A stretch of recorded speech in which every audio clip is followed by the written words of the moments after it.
Doctores, espérenme un ratito, por favor, para poder conectar la laptop.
Doctora, disculpe, hay compañeros que están en sala, me indican. Si les podría aceptar, por favor.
Ya, doctores, vamos a empezar con el tema de ahora. Y vamos a hablar sobre dos situaciones. Una es pubertad y la otra es sobre anemia en pediatría. ¿Ya? Entonces, en relación a pubertad,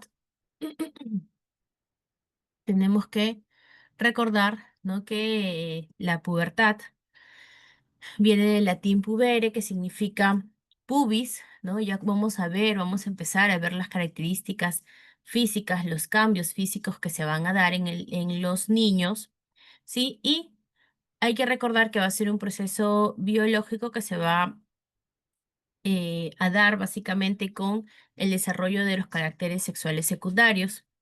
Terminan de madurar las gónadas y también se adquiere el pico máximo en relación a masa ósea, a grasa y a masa muscular y a talla.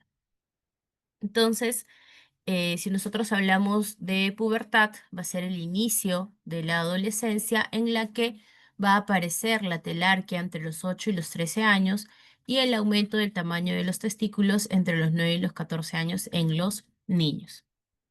¿Ya? Así como tenemos la definición de pubertad, también vamos a hablar un poco de lo que es adolescencia, ¿no? Que viene la palabra adolescere, el adolescente adolece de madurez emocional, ¿no? Por lo tanto, en esta etapa van a ser todos estos cambios, pues pueden llegar a hacer que el adolescente curse con diferentes, eh, digamos, situaciones emocionales. Y esto va a condicionar a que haya situaciones, situaciones, em, ay, perdónenme, que me siento un poco mal. Y esto va a condicionar a que haya ciertas situaciones sociales en las que el adolescente se va a ver envuelto y va a estar muy susceptible, ¿no? Acá comienzan estos cambios, si bien les he dicho en la pubertad, que es la parte inicial de la adolescencia, se van a dar los cambios físicos.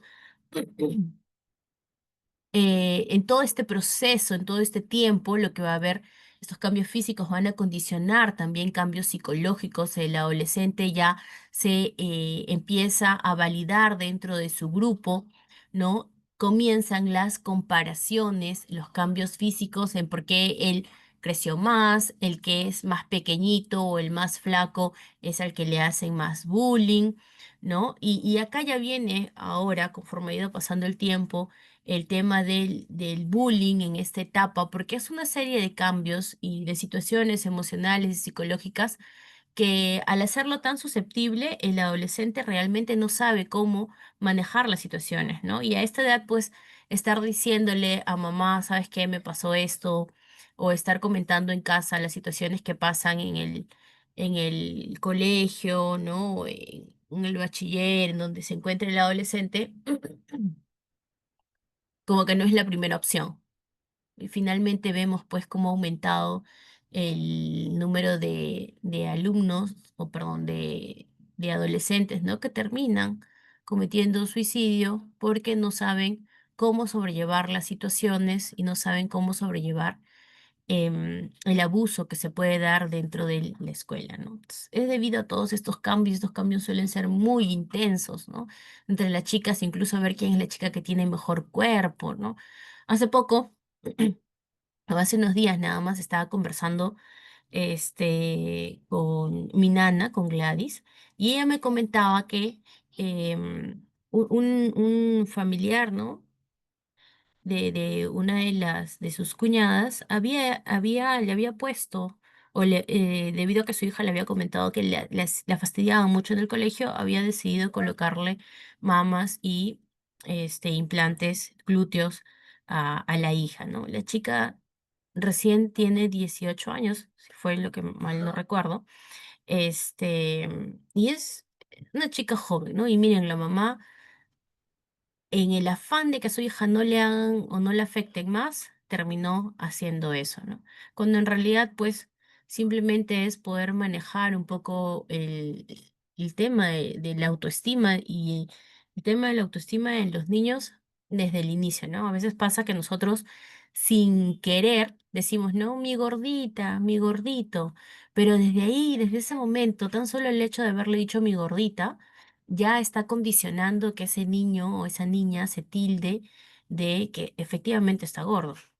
Va a ir creciendo, va a seguir siendo un poco llenito, de repente baja de peso, pero tanto que uno le dice, no, mi gordita, mi gordita, mi gordita, no lo ven como que uno le está diciendo de cariño, sino ven como que uno le está diciendo porque efectivamente es gordo. Viene alguien en el colegio y le dice, ¿sabes qué? Estás gorda y peor, ¿no? Con todo lo que uno le ha estado diciendo en el transcurso de su infancia, llega la adolescencia y ya se tilda de gorda y además empiezan ya los problemas como bulimia, anorexia. En el tema de hoy lo que vamos a hablar es básicamente sobre la fisiología de la pubertad, esos cambios que se van a dar en la pubertad, ¿ya? Entonces, la adolescencia va a terminar alrededor de la segunda década de la vida, cuando se llega a completar el crecimiento, el desarrollo físico y la maduración. Incluso también hablando de la maduración neurológica. Entonces, hay que tener en cuenta que en el inicio de la pubertad va a ser el resultado de diferentes interacciones, sobre todo en la parte genética, ¿no? En un gran porcentaje de factores reguladores que van a darse más o menos como está ahí en un 20 a un 30%. ¿Y cuáles van a ser estos factores reguladores? Van a ser, por ejemplo, la alimentación, los disruptores endocrinos, ¿no? Hace poco estaba revisando y yo les comento, ¿no? Yo soy muy fan del olorcito que tiene la lavanda. Para esto yo soy una persona que tiene muchas crisis de migraña. Yo en realidad parezco un Harrison, ¿no? Un Harrison andante soy yo. Este, porque tengo diferentes situaciones. Pero a mí los olores fuertes me producen crisis de migraña bastante severas. Y mis crisis de migrañas no son como que, bueno, ya me ponen el endovenoso, me pasa. No, es una crisis de migraña que empieza hoy y mañana continúa la pesadez y pasado continúa la pesadez por más que me han puesto el endovenoso, ¿no? Hasta que ya después de unos días me pasa, finalmente. Entonces, este... había estado leyendo el olorcito de la lavanda es un olor bastante suave, ¿no? Yo suelo, cuando yo, por ejemplo, no me gusta mucho usar perfumes y cuando he usado por ahí de repente alguno que sea suavecito, que no me incomode mucho, para que no me genere crisis de migraña cuando estaba más chiquita y me generaban cefaleas los perfumes de mi mamá, porque mi mamá usa perfumes dulces, bastante fuertes. Entonces, ¿qué es lo que hacía? Se los gastaba todos, ¿no? Abría la ventana de par en par y le gastaba todo. ¿Como niña? No, mi amor, porque no tenemos. Esta es una oliva. Ya no hay. Pero vas a ver, ¿ya? ¿Quieres ver? Y entonces, bueno, no, ahora miren, después de tanto tiempo que yo soy fan de la lavanda, más compraba mis aromatizadores de lavanda, todo lo que compraba era de lavanda. Me he enterado que la lavanda es un disruptor endocrinológico o endocrino, ¿no? Entonces, ¿qué es lo que hace? Por ejemplo, inhibe la producción de hormona del crecimiento, por lo tanto, este, mm, puede hacer que el niño no crezca como tiene que crecer. Dime, te golpeaste. El pie debajo de la puerta. Uy, mi amor, ten mucho cuidado, ¿sí? Sí, ya. Sigue trabajando. Ya, gracias. Este, Y si hay inhibición de la hormona de crecimiento, el niño no crece o no llega a su potencial genético, ¿no? ¿Por qué? Porque hay este tipo de señales o factores reguladores que son externos, ¿no? Y nosotros no los manejamos, mire. Por otro lado, los ciclos de luz-oscuridad, ¿no? También hay que recordar que la hormona de crecimiento es una hormona que se secreta durante la noche. Y para esto el niño tiene que tener una buena higiene de sueño, ¿no? Dormir temprano. ¿Por qué? Porque vamos a tener picos de GnRH, que es de la hormona reguladora de gonadotropinas, también de la hormona de crecimiento, que se van a dar durante la noche. Y en el caso de la hormona de crecimiento es pulsátil, ¿no? eh, Vamos a tener un pico inicial aproximadamente a los 10 y el otro ya cuando llega al sueño profundo. Entonces, si el niño se duerme a las 10 de la noche, ese primer pico ya lo perdió. Entonces, la posibilidad que él alcance su potencial genético en talla también va a estar alterado. Y Y bueno, para que pueda él secretar y descansar como tiene que ser, tiene que secretar buena cantidad de melatonina. ¿Y cómo se logra la secreción de melatonina de manera adecuada? Con la oscuridad. Y esto incluye para ustedes también, ¿no? Para mí, para todas las personas. Entonces, esas personas que no pueden dormir en la noche es porque están expuestas a pantallas, al televisor, hasta el momento en que dicen, ok, apago porque ya voy a descansar y no pueden dormir bien. ¿Y por qué no pueden dormir bien? Porque no han tenido un hábito de higiene del sueño adecuado. Entonces, también va a depender mucho de los estímulos psíquicos, de los estímulos sociales. Imagínense, por ejemplo, las familias disfuncionales, ¿no? La mayoría de discusiones de los papás, ¿cuándo se da? De noche, cuando los niños ya se durmieron, ¿no? Y si el niño por ahí en algún momento ha escuchado discutir a sus papás, ¿ustedes creen que ese niño va a poder descansar bien? ¿O ese adolescente va a poder descansar bien? No, va a estar pendiente de alguna situación que pueda ocurrir o no en casa. Todo eso va a influenciar, ¿ya? Entonces, hablando un poco del eje hipotálamo hipófiso gonadal, tenemos aquí este grafiquito, ¿no? Vamos a ver que durante la infancia, durante la época prepuberal, la hormona liberadora de gonadotropina y las hormonas em, hipofisiarias, como la FSH y la LH, van a estar inhibidas por acción de una supresión activa de la GnRH. Pero luego estas comienza, ¿no? Que va a haber una secreción de forma pulsátil, rítmica, muy independiente de los estímulos externos y cuando se inicia la pubertad, esta amplitud de los pulsos, como ustedes pueden ver acá, ¿no? Pulsos pequeños y luego hay mayor amplitud de los pulsos de la secretoria de la GnRH y esto va a hacer que haya ya no una inhibición, sino que se estimule. ¿Qué va a estimular? A nivel de la hipófisis, la LH y la FSH.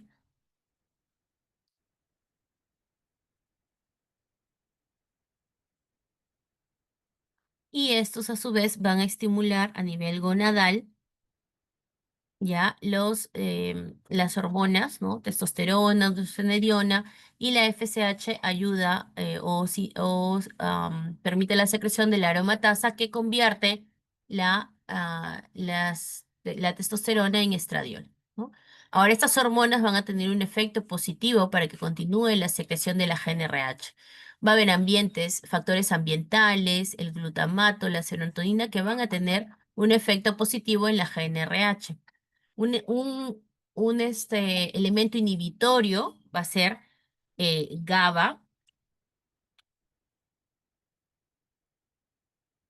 ¿ya? Por otro lado, también vamos a tener factores genéticos, por ejemplo, el gen GPR54, que van a tener un efecto positivo sobre la GnRH y esto va a permitir continuar el estímulo hacia la hipófisis para que continúe la secreción de la LH y de la FSH, ¿no? La hormona luteinizante y la hormona folículo estimulante. Y acá ustedes ven que el tejido adiposo también va a tener un efecto positivo sobre la GnRH, sí va a estimular la síntesis de GnRH. Entonces, aquellos niños que tienen obesidad tienen la posibilidad de cursar con una pubertad adelantada o incluso de tener pubertad precoz. ¿Ya? Entonces, vamos a ver también que vamos a tener involucrado a la genética y a la epigenética. La genética, ¿no? Lo que les había dicho. Espera un momento, por favor.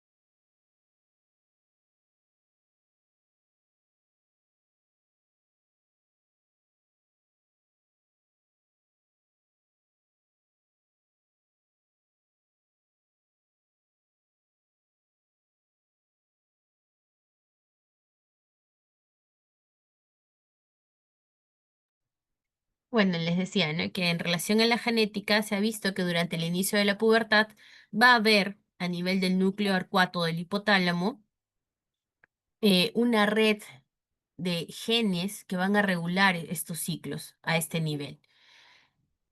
Y vamos a tener eventos transinápticos, ¿ya? Donde va a haber estímulos que van a darse a nivel del hipotálamo, ¿no? Por dos vías distintas, una es la de glutamato y la otra es la quispeptina, y comienza a disminuir los estímulos inhibitorios, ¿no? Que justo es lo que está acá en el gráfico.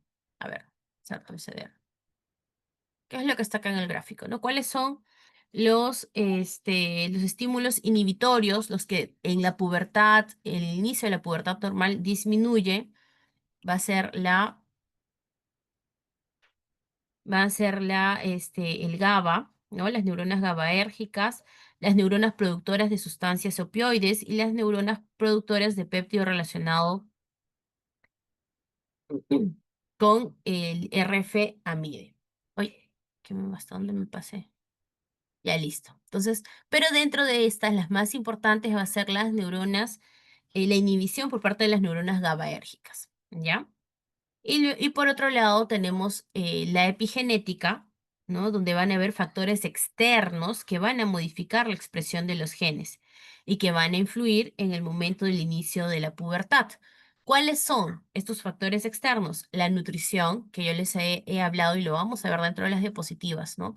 La obesidad hace que se adelante la pubertad, mientras que la desnutrición hace que se retrase la pubertad. El ejercicio, el estrés, factores sociales, factores psicológicos, el ritmo circadiano, las horas de exposición a la luz y los disruptores endocrinos ambientales, dentro de estos, los pesticidas.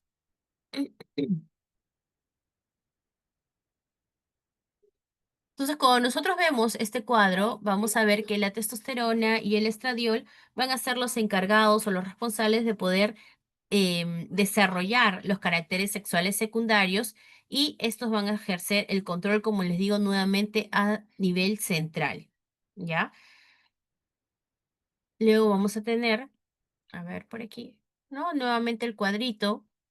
Este cuadrito, todos los factores, los factores genéticos, ¿no? Los factores epigenéticos que van a estimular a nivel hipotalámico la secreción del GnRH, ¿ya? Y esto a su vez va a estimular, ¿no? Y la hormona reguladora de gonadotropinas, y esto a su vez estimula a nivel pituitario la FSH y la LH. Y estas son hormonas que van a actuar a nivel de las gónadas, ¿no? Y por ejemplo, la LH actúa sobre las células intersticiales, las células TK en los ovarios y las células de Leydig en los testículos, ¿ya? ¿Y qué va a secretar? Andrógenos. Y la FSH actúa sobre las células foliculares y los túbulos seminíferos y ¿qué vamos a tener? Óvulos, ¿no? Esperma, estrógenos y la inhibina, ¿ya?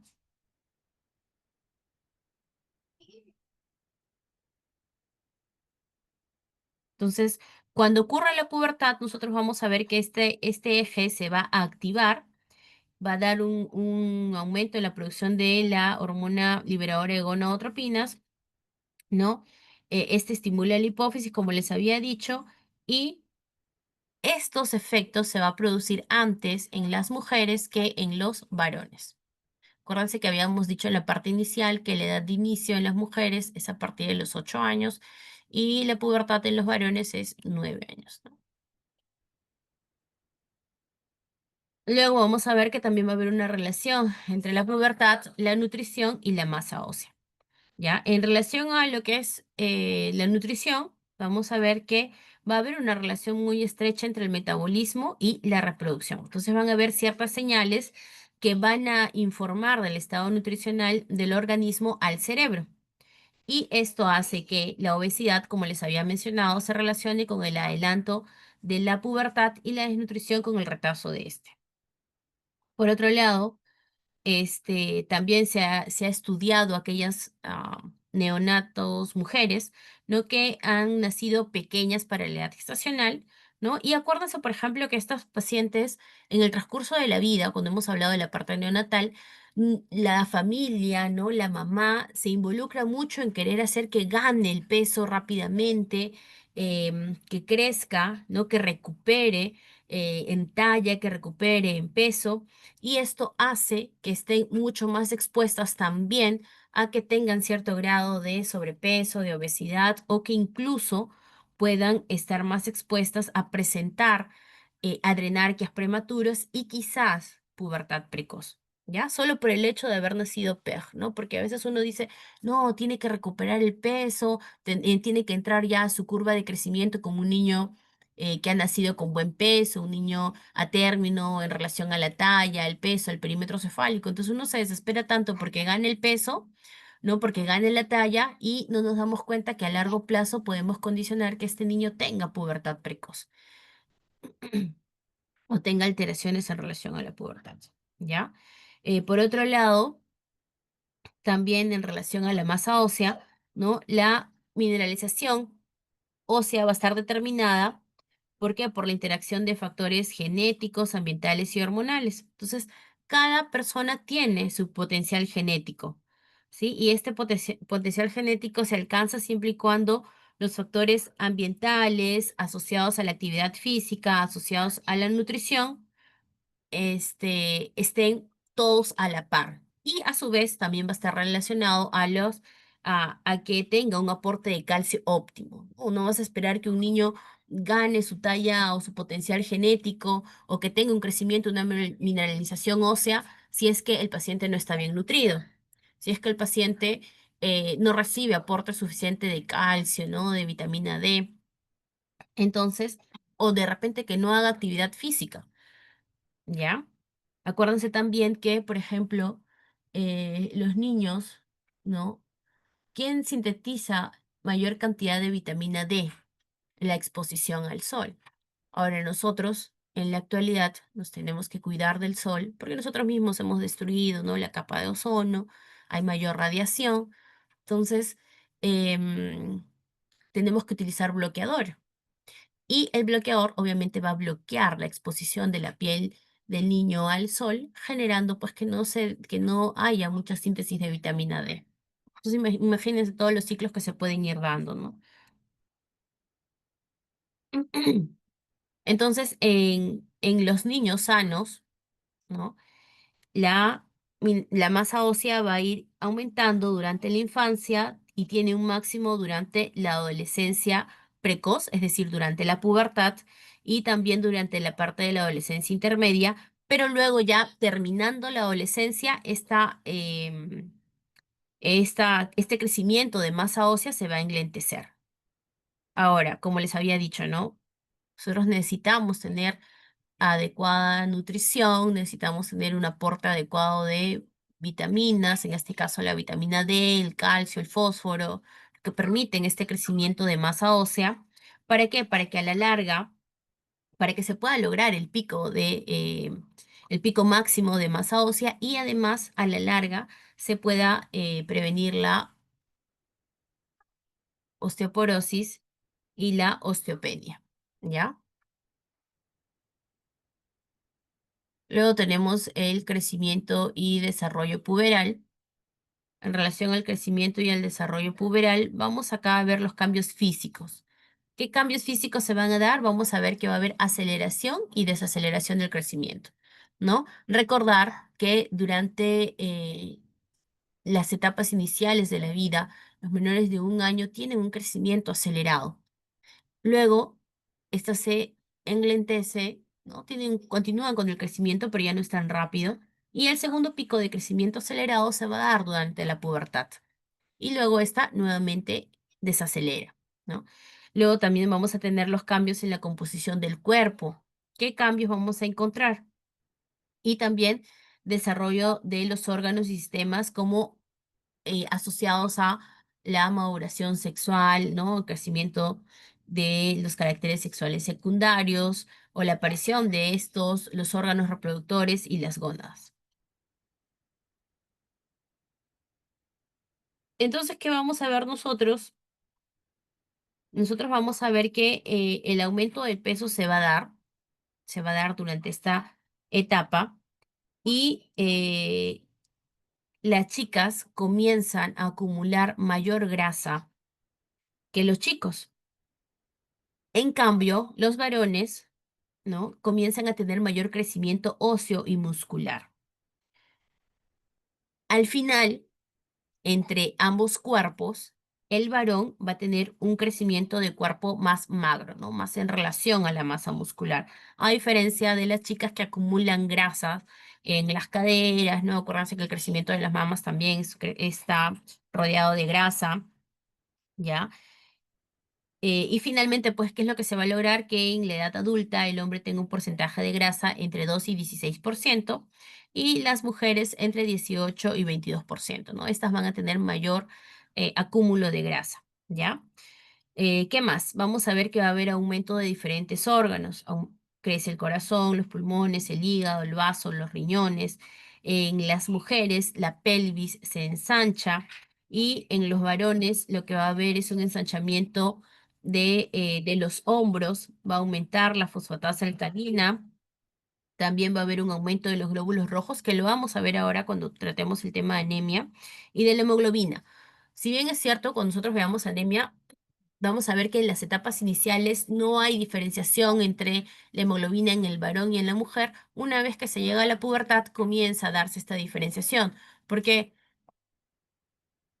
Porque los varones van a tener valores de hemoglobina mayores que las mujeres. ¿Qué más vamos a ver acá? Vamos a ver que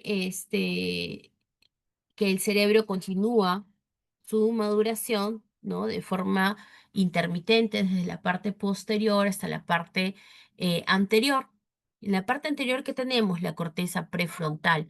Es por eso que el adolescente no tiene una corteza prefrontal desarrollada totalmente y la corteza prefrontal en relación a qué está, a la planificación, a la organización y al control emocional, ¿ya?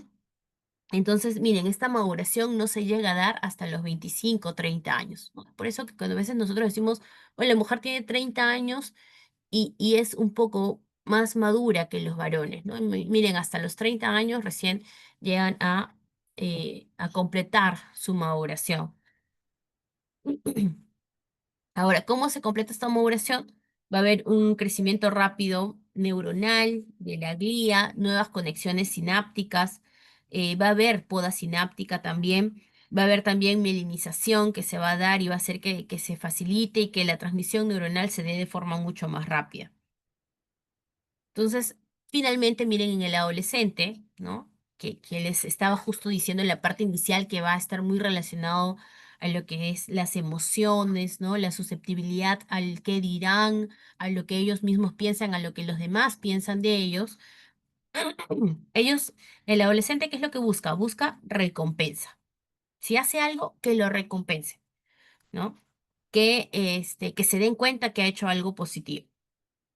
Ahora, estas zonas de recompensa va a desarrollarse mucho más rápido que las zonas donde está la planificación, organización, el control emocional. Es por eso que los adolescentes a veces suelen ser muy impulsivos, ¿no? Y de repente algunos, si está por ahí dentro de probablemente todos estén, ¿no? Entre sus 25 y 30 años, ¿ya? Todavía pueden tener estos arranques y ser impulsivos, ¿no? Por ahí tener eh, algo no les cuadra o no les parece o no están de acuerdo y rápidamente ya un pensamiento o rápidamente responden un mensaje, ¿no? Y no se dan cuenta que eso puede afectar su interacción con los demás.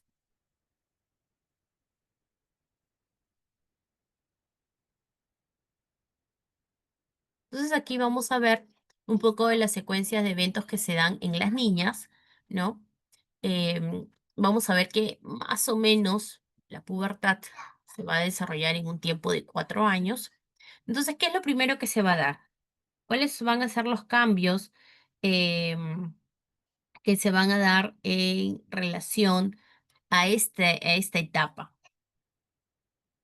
El primer signo que se va a dar en las chicas va a ser el aumento del botón mamario, ¿no? Que se inicia entre los 8 y los 13 años, ¿ya? Y miren, vemos acá, ¿no? La mama, lo primero, ahí está el uno, ¿no? Primero es la telarquia. Después de la telarquia que aparece, se va a dar el crecimiento rápido de la talla, ¿ya? Entonces, miren, las chicas tienen el aumento del botón mamario, es decir, la telarquia, junto con el aumento de la velocidad de crecimiento. Y finalmente, cuando ya estamos en la parte de enlentecimiento del crecimiento rápido, ¿no? Ya comienza la desaceleración, se produce la menarquia. Por eso es que hay ese comentario que a veces dicen, no, le viene la regla y ya no va a crecer más.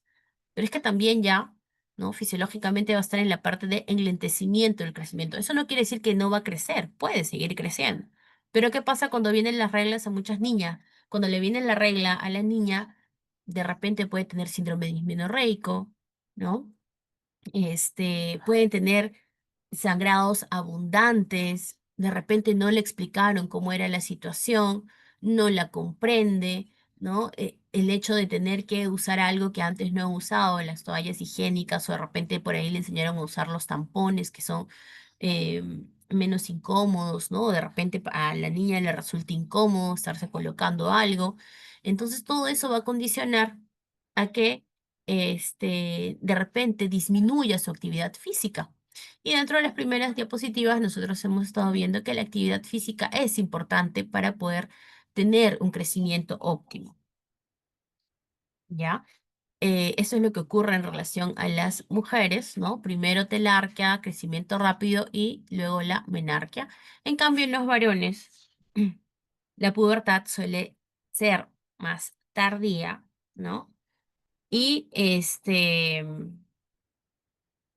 por eso que ¿no? O es por eso que las niñas pueden parecer más maduras físicamente, ¿no? Va a haber justo esta etapa de la pubertad en la que las niñas suelen ser más grandes que los varones, ¿no? Los niños son más chiquitos, pero las niñas son más altitas. ¿Por qué? Porque ellas obviamente dentro de su secuencia de eventos puberales, pues el estirón se va a dar antes, el crecimiento se va a dar antes. En cambio, en los varones, ¿qué es lo que ocurre? El primer signo va a ser el aumento del tamaño de los genitales. Y esto lo vamos a valorar con los estadios de Tanner, perdón, de los testículos, ¿no? El volumen testicular. Habíamos dicho que en el Tanner uno el volumen es el prepuberal, ¿no? Menos de 4 centímetros cúbicos. Luego ya en el Tanner 2 vamos a tener de 4 a 8, ¿sí? Entonces lo primero que vamos a encontrar cambio va a ser en el volumen testicular. Luego vemos ya que comienza a enrojecerse más, ¿no? La bolsa escrotal se torna más rugosa y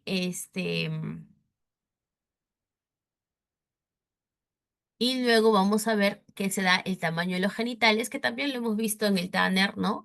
A partir del estadio 3, ¿ya? Y finalmente, miren, después de estos cambios físicos, después se da el crecimiento en la talla, ¿no? Después de esto se da el crecimiento en la talla. Un momento, por favor.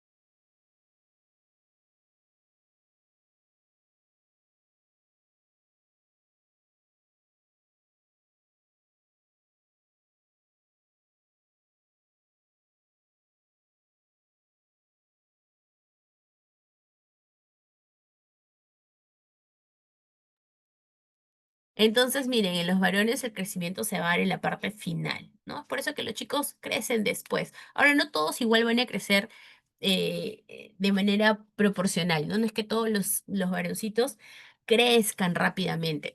Vamos a ver más adelante que también podemos encontrar un retraso constitucional, y lo hemos visto en la clase pasada, ¿no? El retardo constitucional del crecimiento en relación a la talla, donde no se inicia la pubertad en etapas tempranas, sino, en la edad acostumbrada, ¿no? Por ejemplo, los 9 años en el varón, sino que se inicia más tardío. Entonces, si este niño inicia, por ejemplo, Miren, según el gráfico, ¿no? Vemos acá el mismo volumen a partir de los, digamos, 11 años, ¿no? Entonces este niño no inicia acá sus cambios. Este niño recién inicia sus cambios a los 13. Entonces, si primero va a iniciar los cambios físicos en relación al aumento del volumen, aumento del tamaño de los genitales, recién como a los 15 o 16 estará dando su estirón. Entonces, recién cuando termina la secundaria, este chico estará dando su estirón. Mientras tanto, es el más pequeñito del salón, ¿no? Y es el que puede estar más susceptible a las burlas, ¿no? Porque es el más chiquito, etc., etc.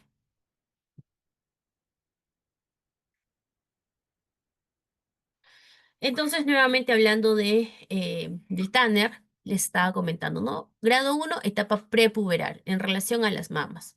No hay botón mamario, no hay tejido, no hay glándula mamaria palpable. En grado 2 ya hay un botoncito mamario, hay glándula mamaria que se está desarrollando, pero es retroareolar. En el grado 3 ya hay crecimiento de este, pero miren, no crece, se pigmenta un poquito la areola, pero no crece el pezón. Los dos son una sola forma, ¿no? Tienen una sola superficie, tanto la mama como la areola, y tiene esta forma triangular. En el grado 4 ya vemos que hay una diferencia entre la superficie de la mama y la areola, ¿sí? Y se ve un doble contorno, ¿no? Un contorno inicial de la mama y luego otro contorno en relación a la areola. Y en el grado 5 nuevamente la areola se retrae, pero ¿qué es lo que protruye? Protruye el pezón. Y en relación al estadio Tanner en los niños, vamos a ver que en el grado 1, ¿no? Prepuberal, volumen testicular no aumenta. En el grado 2 recién hay aumento. En el grado 3 hay incremento de rugosidad escrotal, pigmentación del escroto y ya crecimiento del pene. En el grado 4 continúa el crecimiento del pene, del volumen testicular. ¿Ya? Y en el grado 5 ya son los genitales y formas como de un adulto, ¿no? En relación al vello púbico, tanto en hombres como en mujeres, vemos que en la etapa, en el grado 1, ¿no? No vamos a encontrar un vello púbico presente. Luego vamos a tener en el grado 2 vello púbico, pero miren estas rayitas, ¿no? Escaso y liso. En el grado 3 comienza a sortijarse, pero recién está en la zona del pubis, ¿no? En el grado 4 ya ocupa mayor volumen, mayor espacio, ¿no? Y en el grado 5 vamos a ver que acá, para que ustedes puedan diferenciar entre el grado 4 y el grado 5 en relación al vello púbico, el grado 5 va a tener vello púbico en la cara interna de los muslos. Entonces, si yo les pongo un caso clínico, ¿no? Determine usted en qué estadio Tanner se encuentra ese paciente. Entonces, ustedes valorarán genitales, valorarán el crecimiento del vello, ¿no? Y si ustedes leen dentro del caso clínico, ¿no? ¿Cómo se llama? Vello púbico que se extiende hasta la cara interna de los muslos, estadio Tanner 5. De todas maneras, cara interna de los muslos ya es grado 5. Vamos a ver algunas variantes normales, o sea, algunas formas distintas que son normales, ¿no? No nos habla de pubertad precoz. Por ejemplo, la de enarquia prematura idiopática. ¿Qué va a hacer qué cosa? La aparición de vello púbico, la aparición de vello axilar, la aparición del olor corporal, ¿no? Comienza a olerle las axilitas. Y no es que está iniciando la pubertad, simplemente puede estar tratándose de una adrenarquia prematura idiopática. Y si ustedes se dan cuenta, dice IO, o sea, no es solo vello púbico o axilar o el aumento, puede ser una mezcla de las tres, ¿ya? Y se produce antes de los 8 años en las niñas y de los 9 años en los varones. Suele tener un predominio femenino, ¿ya? Por ejemplo, de 10 niños, 9 niñas lo tienen y un solo niño lo tienen, ¿no? Y se caracteriza porque es un fenómeno independiente, no nos habla de pubertad precoz, no se acompaña de otros signos, de otros cambios, porque si ya hubiese otros cambios, aparte de la adrenarquia, de repente la telarquia, ¿no? Entonces ahí ya estamos hablando de dos signos, de otro signo acompañante del inicio de la pubertad, y ahí sí tendríamos que hacer el descarte de pubertad precoz. ¿ya? La talla puede estar incluso encima de la talla genética, pero no es que haya un aumento brusco del crecimiento. O sea, no es que nosotros asociado a esto, a la adrenarquia, veamos que se está dando el estirón, ¿no? El estirón en talla, ¿ya? Y aquí en estos pacientes, en estos niños, ¿no? O en estas niñas, em, no necesitamos ningún tipo de tratamiento. Mm, No necesitamos ningún tipo de tratamiento, observación nada más, ¿no? Observación. Por ejemplo, mi hijita, ¿no? A los 6 años empezó con olor. Entonces un día yo le digo a mi esposo, ella me dijo, ella fue la que me dijo, ya, ya, no se echan, ya, mi amor, yo lo sentí. Ok, perfecto, explícale a tu hermano que fue de casualidad. Yo sé que ustedes no se hacen cosas a propósito. Entonces, ella misma dice, no, mamá, tengo un olor raro en la axila. Entonces me acerco, ¿no? Igual le digo, sí. Bueno, yo me estresé. Yo me estresé porque yo siempre he pensado que yo he tenido una pubertad precoz, ¿no? Yo regué a los 8 años. Era como justo lo que les estaba comentando. Yo, en mi caso, yo era una de las niñas más altas del colegio, ¿no? De mi salón, le sacaba como una cabeza y media a todos en general. Y de repente, de un momento a otro, cuando me vino la regla a esta edad, yo ya no quise hacer más actividad física, ¿no? Y es por eso que yo justo les estaba dando estos ejemplos. No quise más hacer ni básquet. A mí nunca me gustó el vóley, tampoco quise jugar.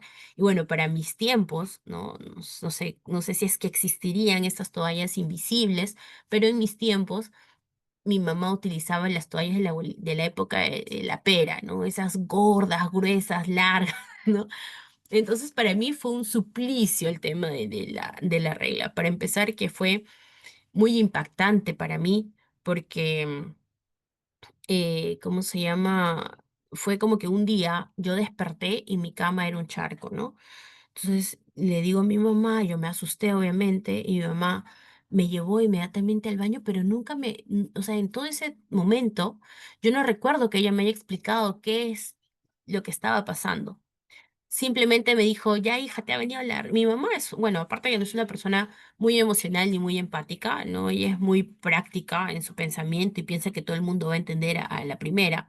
O sea, no es que se preocupe por tus sentimientos o por lo que estés pensando. Entonces, ya, hija, sí, te vino la regla, que no sé qué. Ahorita, ay, ten, usa esta toalla, pero un pepino le importó si a mí me dolía, si no me dolía. Pero ese día nos tocaba ir a la iglesia, porque era domingo, me acuerdo.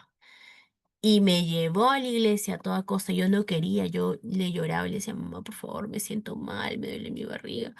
No, vamos, vamos, vamos, porque yo tengo que ir a la iglesia, ¿no? Porque era la actividad de ella.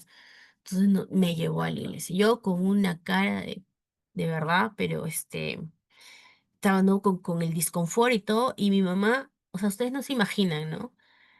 A esa edad, que te venga la regla, que encima te obligan a salir, que encima uses una toalla gigantesca con la que te sientas súper incómoda, y mi mamá contándole a todo el mundo que me había venido la regla, ¿no? Contándole al padre, sí, lo que pasa es que mi hija no quiere hacer nada porque le ha venido la regla, a ver si usted le puede hablar. Y hija, me decía el padre, no es un proceso normal. Y yo decía, ¿y por qué me tiene que estar hablando él? Yo no quiero que él me hable, no quiero que nadie se entere de lo que me está pasando, ¿no? Entonces, imagínense toda mi psique en ese momento, ¿no? No sé cómo les habrá pasado a ustedes, pero en mi caso fue así, ¿no? Fue muy feo. Entonces, mi- obviamente yo digo, ¿no? Mi hijita que empezó con el olorcito, entonces yo dije, ay, no, ahora por favor que no, porque ya mi pequeñita, ¿no? Es mi gordita, yo les digo que yo a veces se me escapa la palabra sin tener mala intención. este no vaya a ser que inicie, ¿no? La pubertad antes de tiempo. Entonces, bueno, le comenté a mi esposo y efectivamente ella lo que tiene es esto, una adrenarquia prematura idiopática, ¿no? Para esto, bueno, le hemos hecho ya pasar por la endocrinóloga, ¿no? Incluso como les comenté, habíamos estado viendo el tema de su tallita, em, que está mejorando. Entonces, con ellas, bueno, solo nos han dicho que es observación y que sí, pues una adrenarquia prematura idiopática, ¿no? No tiene otro signo, no hay telarquia, no hay ni siquiera un esbozo de glándula mamaria presente, no hay otro tipo de desarrollo, ni vello, ni nada, no solo el olorcito. Entonces ahí pues no requiere ningún tipo de tratamiento, solo es observación. Ahora, así como hay la adrenarquia prematura, también puede haber telarquia prematura aislada, ¿no? ¿Qué quiere decir? Que va a darse el desarrollo de la mama, que puede ser de un solo lado o puede ser de ambos, ¿no? Puede ser bilateral. Y eso también se puede evidenciar antes de los 8 años. Y de igual manera, suele tener, suele aparecer antes de los 2 años, pero el pico máximo es entre los 5 y los 7, ¿ya? Por otro lado, refieren, no tenemos, no se tiene muy en claro la etiología, o sea, por qué aparece la telarquía prematura, pero algunos dicen es porque hay una activación transitoria del eje hipotálamo hipófiso gonadal y esto puede aumentar un poco la FSH y generar la telarquia, ¿no? Desarrollar el botón mamario. Pero es algo aislado, ¿no? Regresiona espontáneamente si es que se da en etapas muy precoces de la vida, se autolimita y tampoco va a estar asociado a otro signo puberal, ¿no? No vamos a encontrar otro signo puberal, ¿ya? Luego tenemos otras dos variantes. Uno es la pubertad adelantada, que es cuando se va a dar dentro de la etapa inicial, ¿no? De la pubertad. Nosotros hemos visto que puede darse entre los 8 y los 12 años, pero se da justamente a los 8, ¿no? En la etapa inicial, o sea, en la edad inicial, por decirlo como que en el límite normal,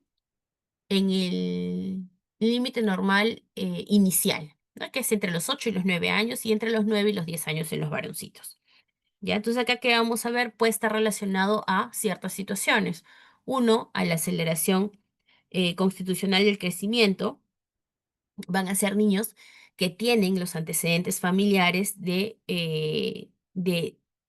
pubertad temprana también, ¿no?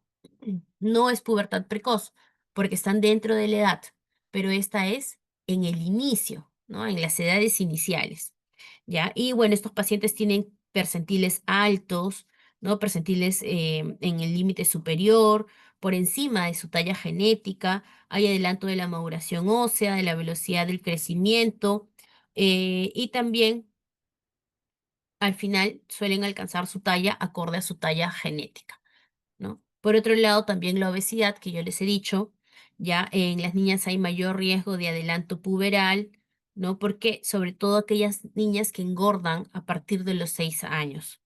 Entonces siempre hay que estar vigilando, observando si es que hay algún cambio que nos pueda estar indicando que se puede dar la pubertad precoz o que de repente pueda tener una pubertad adelantada. Los otros son los niños que han sido adoptados, ¿no? Aquí, ¿qué es lo que ocurre? A veces las niñas, por el tema eh, de la adopción, etc., el cambio de la localidad, ¿no? Del continente en algunas situaciones, puede condicionar a que se tenga más riesgo de tener pubertad precoz o de tener pubertad adelantada en las niñas. ¿Ya?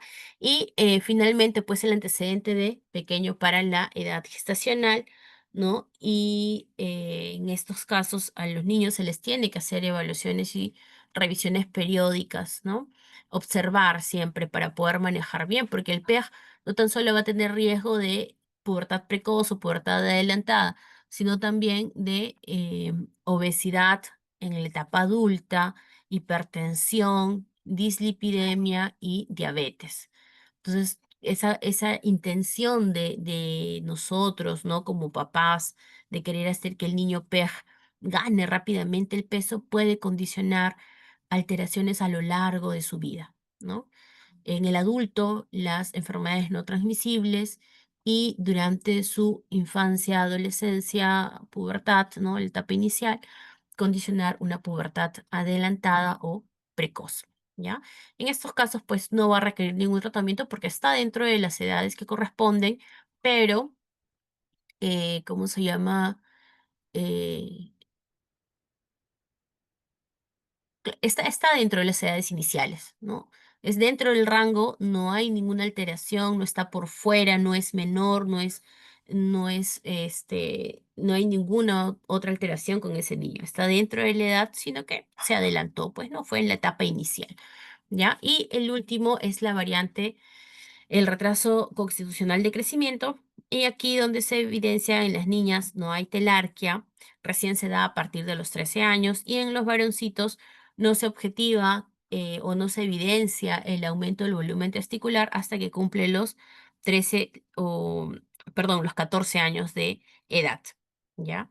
Entonces ellos son, si hemos visto, hablado de la pubertad adelantada, que es la etapa inicial, en el caso del retraso constitucional del crecimiento, es hasta la parte final, ¿no? 13 años en las niñas, 14 años en los varones. Y aquí vamos a ver que va a estar muy relacionado al componente genético, ¿no? A veces los familiares refieren también de que ellos han cursado por lo mismo, ¿no? No hubo ningún desarrollo hasta edades avanzadas.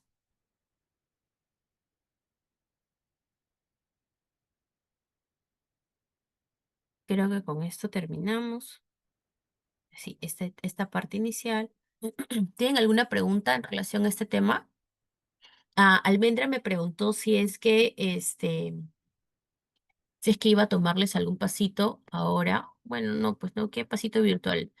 Si hubiese querido ser Malula, les tomaba una pregunta, así como les he mencionado, sí, les he contado a ustedes, ¿no? Cuando tomaba pasitos virtuales, tomaba una pregunta y les daba 5 segundos para responder. Y si no, ya sabía que la respuesta era de ChatGPT, ¿no? De lo que ustedes puedan encontrar en Google. Entonces, el pasito se los voy a tomar la siguiente semana, ¿ya? Por si acaso. Eh, listo, entonces el siguiente tema es anemia. Y en relación a la anemia, la vamos a definir como una reducción de la concentración de la hemoglobina, ¿no? O de la masa global de Matías, siempre teniendo en cuenta la edad, el sexo, la altura, ¿ya? En términos,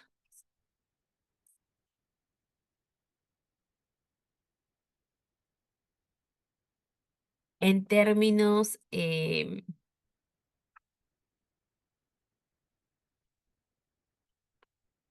en términos prácticos, ¿no? Es nosotros poder determinar los valores de hemoglobina por debajo de 2 desviaciones estándar, ¿no? Por eso que ahí ustedes pueden ver la hemoglobina, todo el gráfico que está resaltado en rojito.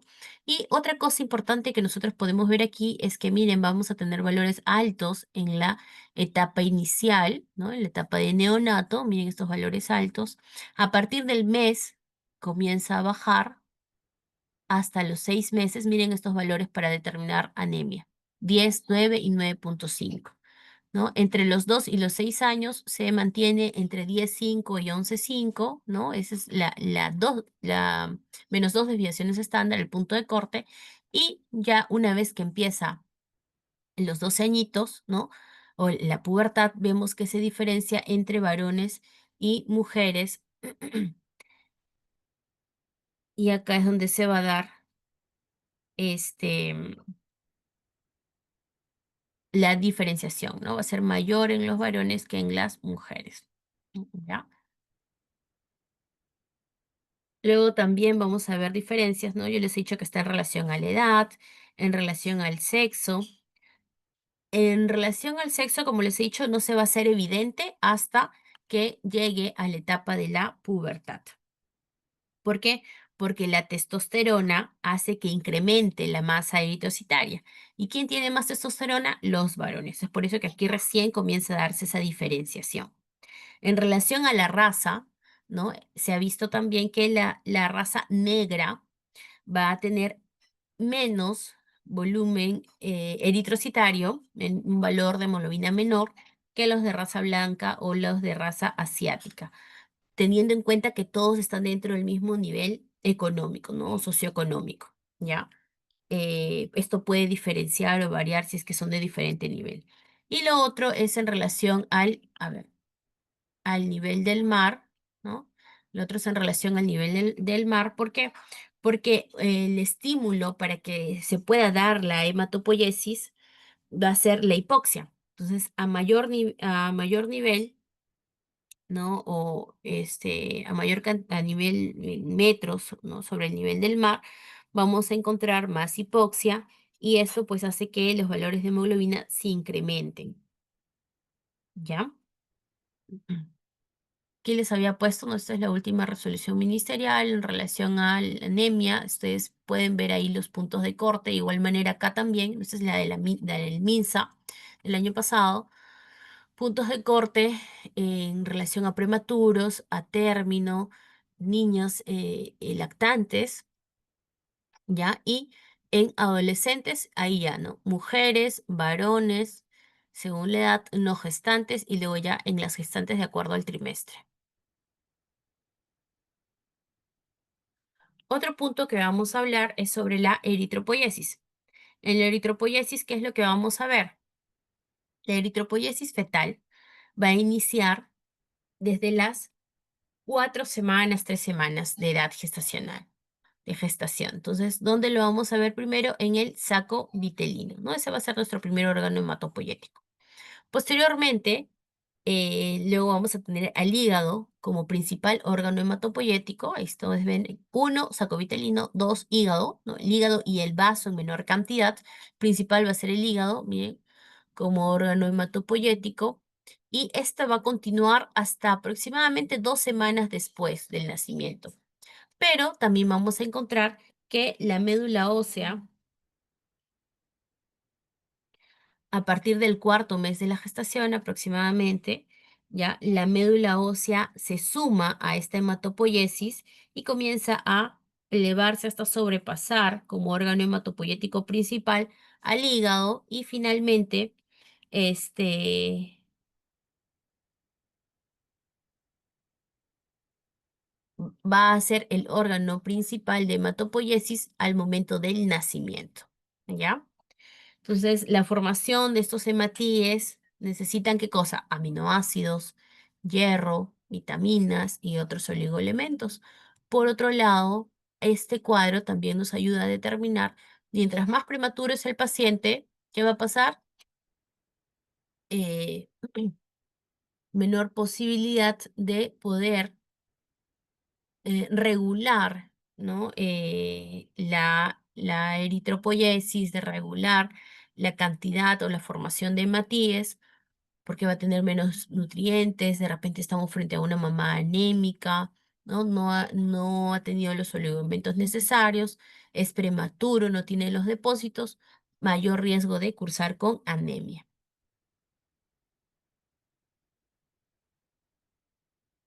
A ver. Entonces, la hemoglobina va a ser la proteína encargada del transporte de los órganos, de transporte de oxígeno en los tejidos, ¿sí? La función principal de los hematíes, acuérdense que la hemoglobina está dentro de los hematíes, va a ser transportar el oxígeno de los pulmones a los tejidos y del CO2 desde los tejidos de regreso hasta los pulmones. Entonces, los hematíes van a circular, van a tener un tiempo de vida media prox de más de 100 días, algunos dicen 120, y finalmente pues ya terminan siendo secuestrados y destruidos a nivel del vaso. Ahora, las alteraciones que se puedan dar a nivel de los glóbulos rojos va a afectar este tiempo de vida media, ¿no? Un paciente con esferocitosis, al no poderse deformar para pasar a través eh, de los capilares, va a producir hemólisis, ¿no? Se va a romper ese glóbulo rojo, por lo tanto, el tiempo de vida media o la posibilidad de anemia va a ser mayor, ¿ya?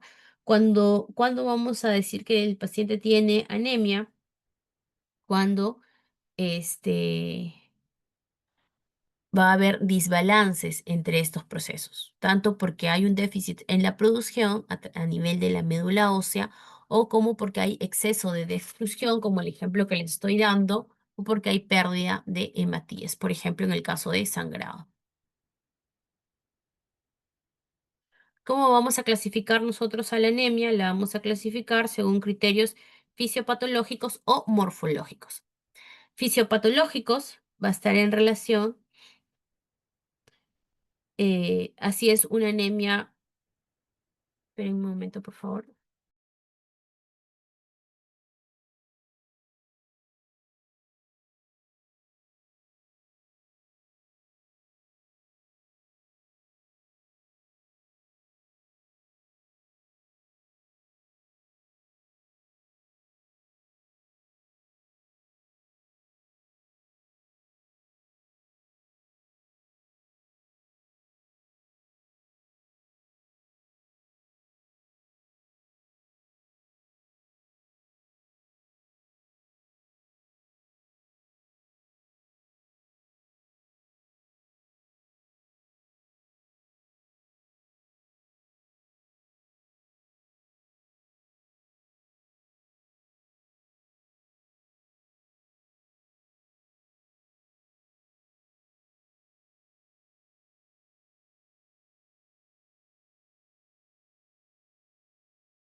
Ya, entonces les decía, ¿no?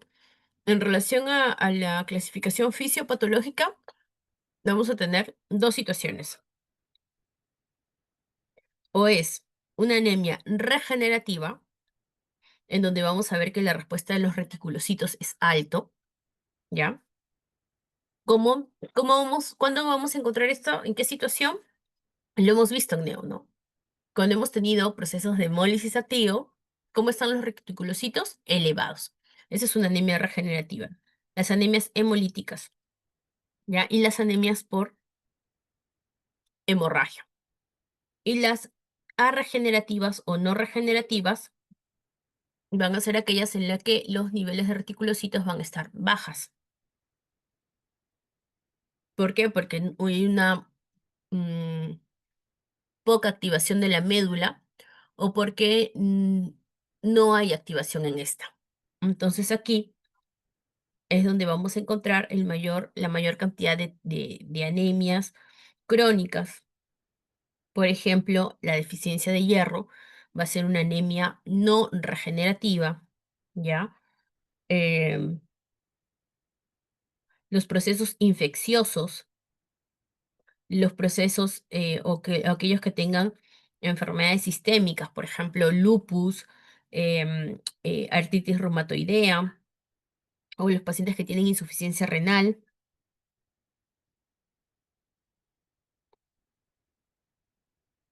¿ya? Y luego vamos a tener los criterios morfológicos.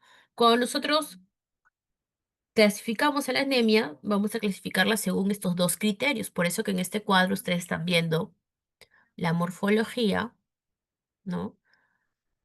Y además, fisiopatológico, hemos dicho hemólisis y hemorragia van a dar anemias normocíticas.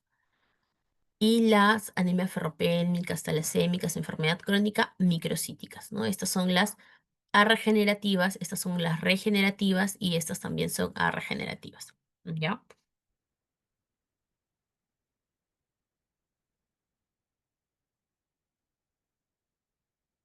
Entonces, en relación a las anemias microcíticas, ¿cómo la vamos a definir? Aquella que tiene un volumen corpuscular medio es el BSM menor de 70 femtolitros. Aquí vamos a encontrar la anemia por deficiencia de hierro, las talasemias y también aquellas enfermedades crónicas, que puede ser proceso infeccioso, cáncer, inflamación,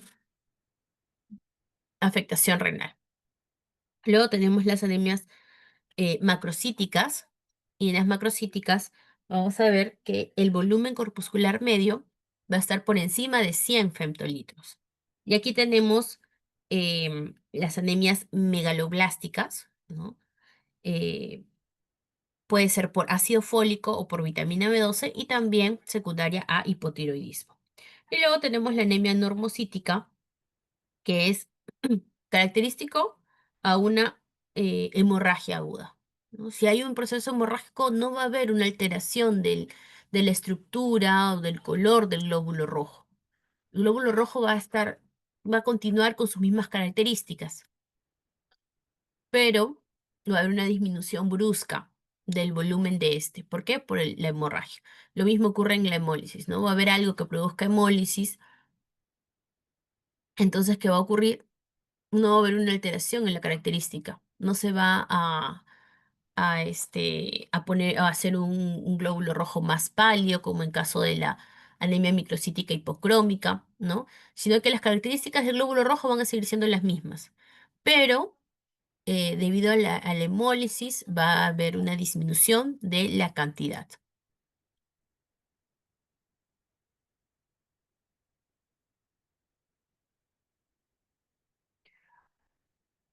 Entonces, vamos a ver aquí.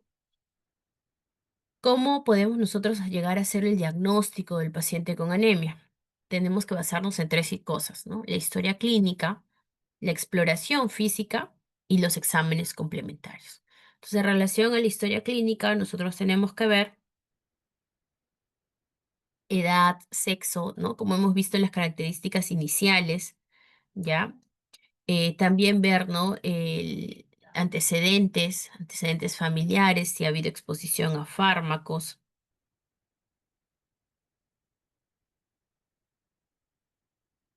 o episodios anteriores de, de anemia, de hemorragia, ¿no? De hemólisis. Tener que ver también los síntomas, ¿no? La intensidad de esto, el comienzo. A veces los pacientes que cursan con anemias crónicas, pues ellos la verdad es que como se adapta, el cuerpo se adapta a manejar poca cantidad de hemoglobina, entonces la clínica no se suele hacer muy evidente. ¿Qué, mi amor? Síntomas indicadores de hemólisis, ¿no? El cambio en el color de la orina, si es que evidenciamos ictericia, si es que de repente tomamos algún antecedente, ¿no? Relacionado. ¿Ya? Pacientes que tengan el antecedente, ¿no? Acá hemos visto antecedentes personales, hemoglobinopatías o que hayan requerido algún tipo de tratamiento anterior con hierro, síntomas indicadores de hemorragia digestiva, ¿no? Que cambie, por ejemplo, las características de la S, de las heces, em, o que tenga alguna clínica gastrointestinal. Luego las enfermedades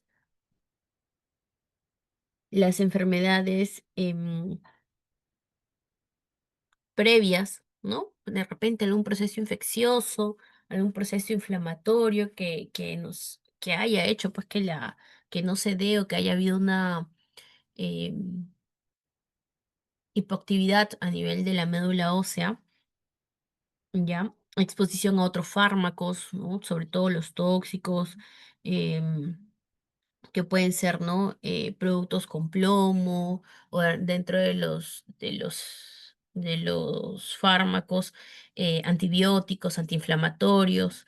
Por otro lado, la dieta, ¿no? A veces, dependiendo del tipo de dieta que tiene, puede ser una dieta pobre en hierro. Y eso lo hemos hablado en la clase también, ¿no? En relación a la época de serums, a em, cómo la parte preventiva promocional no está bien dada, ¿no? Por el tema del poco entendimiento de la población, y eso va a condicionar, pues, que haya una ingesta finalmente pobre en hierro, no podamos tener un buen depósito, ¿no? Que lo vamos a valorar con los niveles de ferritina y que el paciente, pues, tenga una anemia, ¿no? Ahora, la anemia también es un círculo vicioso. ¿Por qué? Porque si el paciente cursa con anemia toda su vida, vamos a ver a la larga también afectación en el rendimiento académico. Ya, luego la historia neonatal, ¿no? Edad gestacional, grupo, si es que hubo de repente hemólisis, antecedentes de pérdida, anemia neonatal, desarrollo psicomotor, si es que hay algún trastorno metabólico asociado, antecedentes familiares también va a estar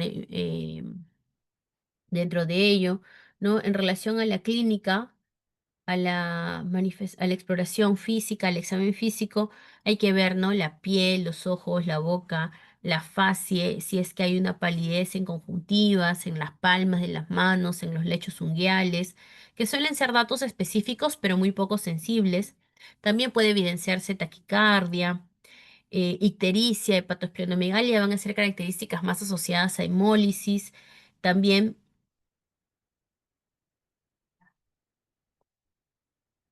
podemos ver, ¿no? A alteraciones a nivel de la piel como petequias, equimosis, hematomas.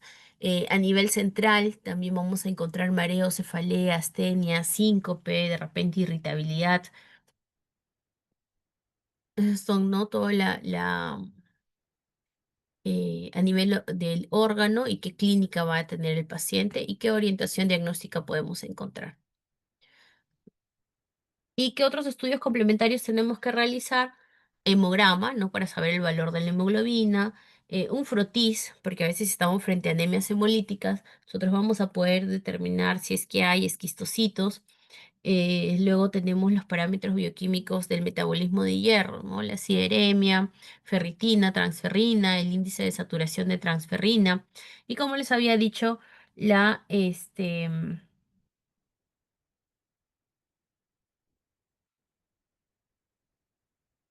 ferritina va a relacionarse estrechamente con la ferritina tisular, por lo tanto va a ser un parámetro muy útil para poder valorar los depósitos de hierro. Ahora, nosotros tenemos que calcular el índice, el índice de producción de reticulocitos o reticulocitaria, ¿ya? Y ahí tienen ustedes la fórmula, ¿no? Que van a ser los reticulocitos reales del paciente por el hematocrito real del paciente sobre el hematocrito normal según la edad y sexo por el tiempo de vida media de los reticulocitos en días. Entonces, miren, acá ustedes van a tener, ¿no? La vida media del reticulocito según el hematocrito. De acuerdo al hematocrito del paciente, ustedes van a determinar el tiempo de vida media del reticulocito. Mientras menos hematocrito haya, mayor tiempo de vida media del reticulocito habrá. ¿Sí?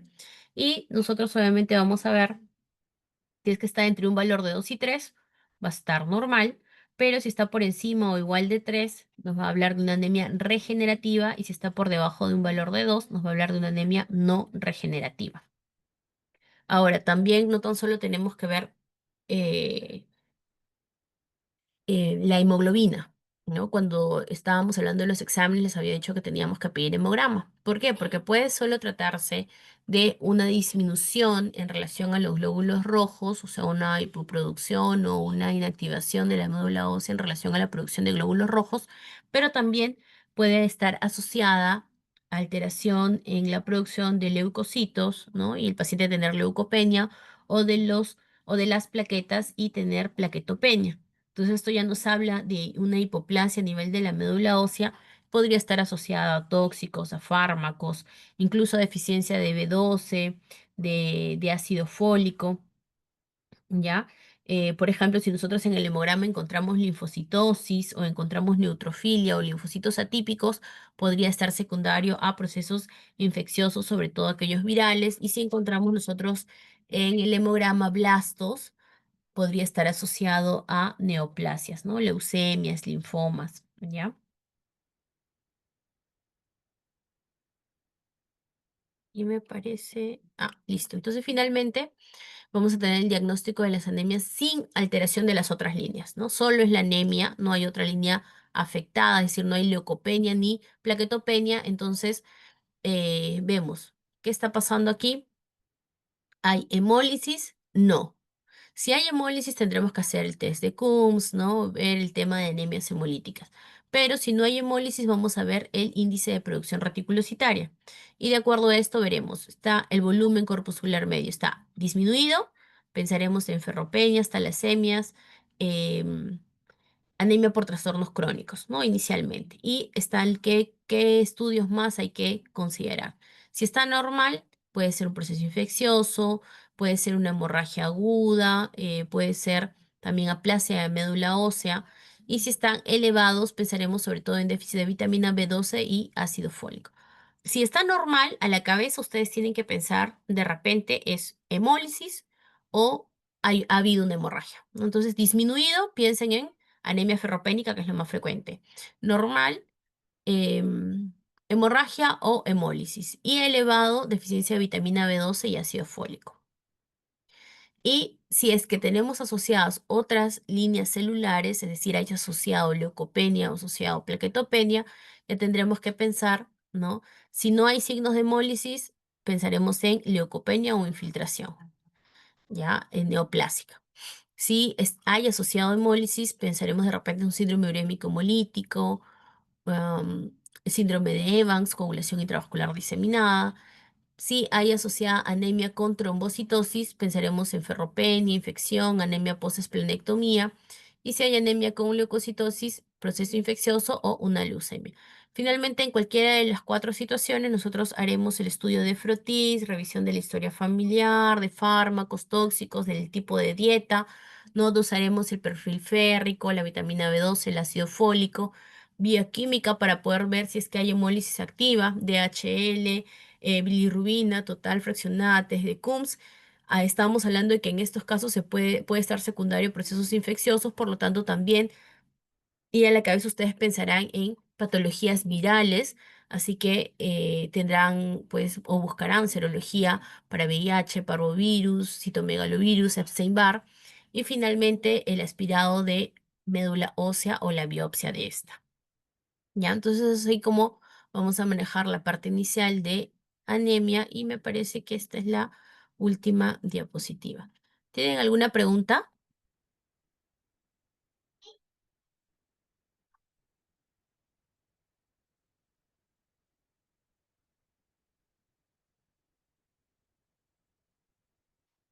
Bien, doctores, entonces si no hay ninguna pregunta, igual la clase la dejo grabada, ya para que ustedes la puedan volver a escuchar, o revisar. Acuérdense que los puntos más importantes es lo que usualmente pregunto y lo tienen que tener en cuenta. Eso sería todo por hoy, ¿ya? Nos vemos la siguiente clase. Gracias, Gracias, doctora. doctora. Gracias, Nos vemos. doctora. Gracias, doctora. Muchas gracias.